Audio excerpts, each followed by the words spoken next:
What's up, guys? Well, y'all can probably see maybe.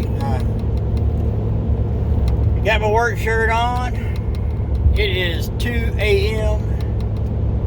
on Monday morning, September 7th. Got the big bad boy behind me. Home sweet home for a day or two. And we are headed back to Kentucky for my very first out-of-state hunt. I went up there about 3 weeks ago now. Did some scouting, did some looking. Since then, I've been back. I've been going over the maps. I've seen the terrain. The terrain's different. I foresee having a few little problems, because I kind of shoot the gap with the wind a lot. I think the wind's probably going to be a little different, the thermals mainly, than I'm used to. But I think, most of the laws of thermals, they're going to work together. But there's these little shelves on the mountain, on them hills and them steep hills and stuff, which I really like having the steep hills. I found some areas, y'all know I do the bedding, but I also use all the things that you've heard about, the funnels, food sources. I really like using the first acorn trees close to bedding areas. Sadly here, kind of like Okmulgee, there's an acorn tree every square inch. So that all said, I have narrowed down some spots where some really good funnels are. These funnels, these saddles, but I've narrowed them down once I've seen these funnels, and these are major funnels. These are funnels that if you're moving through this area, you have to go through there.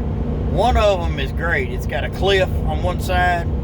I mean, seriously, a cliff. It's about 120-foot drop, straight off the edge of that joker.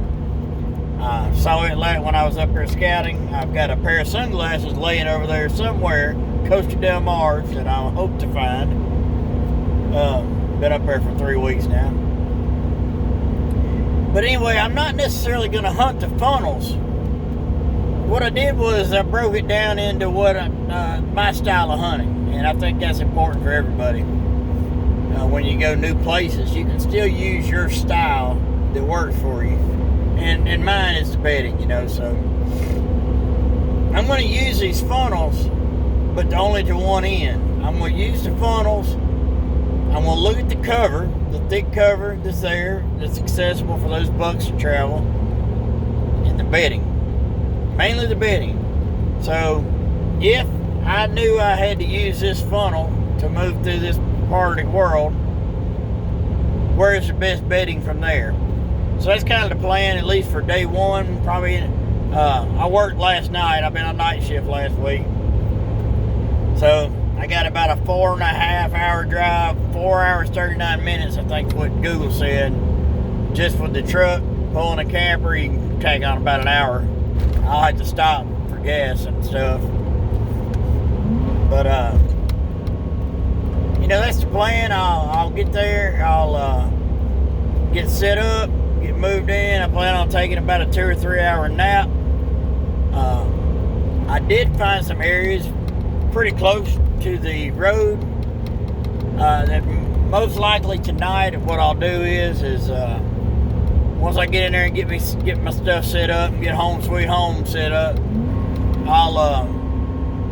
I'll probably just go out and maybe go in some of these areas close to some of the fields and stick a doe. I really want to try to make my wife proud of me and bring home some meat after spending all this money. Know what I mean? She's a very gracious and beautiful woman for putting up with me and my deer hunting, and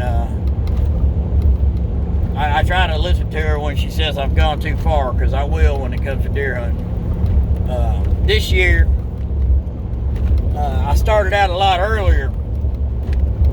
For some reason, I stayed in deer mode, deer hunting. Normally, I'll swap to fishing. I'll still always be thinking about deer hunting. But typically I'll be thinking about fishing a lot during the spring and even in the summer. This year I never really left deer hunting. It was, it's always been my passion. It's my number one passion. And, but I actually started scouting, May, June, going to look at stuff. I didn't get to turkey hunt because of work. I had a lot of stuff going on at work. Had to work some weird stuff during that. We were off for COVID, but then I didn't really have the money because we had projects going on at home. So, all that said, I never left deer season. I've been in it, and my wife's been very supportive of it, so I'm blessed that way. Bringing that up as a topic, guys, we get into this every year, and we got to balance the work life or the hunt life balance kind of deal you hear about, like work life balance. Your family's got to come first. God's got to come first. And then we gotta find some time to do what we really love to do. And so I've really put a lot into this year. My wife's been very accepting of it. She's not 100% happy that I'm going all the way to Kentucky to hunt from Alabama, but she is, she's backing me 100% on it, so that's great. So here we go, guys. I am on the way. Right now it is 2:47 a.m. Camper truck's full, camper's full, bow's ready again. I got a sight in a little bit today. My 50, 60, and 70 yard pin. I don't use those hunting whitetails, but I like them to be ready. They're just off, the height is off. They're just hitting a little low from where I had to put that new string in. I had to move my sights and my wrist. But, so I'm going to get all that done today and hopefully be able to bring y'all something, maybe a little bit of footage this afternoon on the evening hunt, and definitely footage in the morning on the first, good morning hunt in Kentucky. Happy hunting, guys.